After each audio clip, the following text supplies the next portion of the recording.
অসম চৰকাৰৰ কেবিনেট মন্ত্ৰী পীযুষ হাজৰিকাই আজি গোলকগঞ্জৰ গংগাধৰ নৈৰ গৰাখহনীয়া পৰিদৰ্শন কৰে।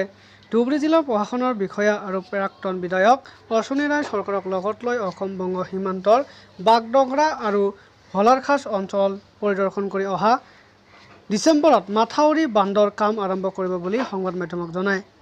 অৱশ্যে বাগডগৰা গৰাখহনীয়া প্ৰতিৰোধত 2.5 কোটি টকা আৰু ভোগদাঙ্গাৰ বাবে 1.5 কোটি টকা দিব বুলি প্ৰতিশ্ৰুতি দিয়ে মন্ত্ৰীগৰাকী।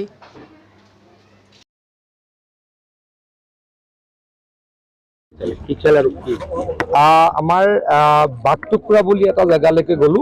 সেইখন বাওঁফালে বেংগল, সোঁফালে বেংগল, মাজত 1100 মিটাৰ আমাৰ অসম। আমাৰ সেইখিনিত মথাউৰি নাই। অহা ডিচেম্বৰৰ পৰা সেই মথাউৰি কাম আৰম্ভ কৰিম বুলি প্ৰতিশ্ৰুতি দি আহিলোঁ। ভোলাৰখাছ অঞ্চলত এইটো আচলতে এটা পঞ্চায়ত বান্ধ আছিলে, এইটো ভাগি গৈছিলে। আমি বাৰিষাৰ আগতে কৰিলোঁ আৰু সেই মথাউৰিটো কৰাৰ কাৰণে প্ৰায় 1.5 কিলোমিটাৰ মথাউৰিটো কৰাৰ কাৰণে 40খনমান গাঁও বানপানীৰ পৰা বাচিলে বুলি ক'লে। যে দুইটা কাম চাবলৈ আহিলোঁ, এটা কাম হৈ গ'ল বা অলপ কাম বাকী আছে সেইটো চাবলৈ আহিলোঁ, আৰু এটা কাম কৰিব লাগিব সেইটো কাম কৰাৰ প্ৰতিশ্ৰুতি দিলোঁ। কিমান টকাৰ পাব?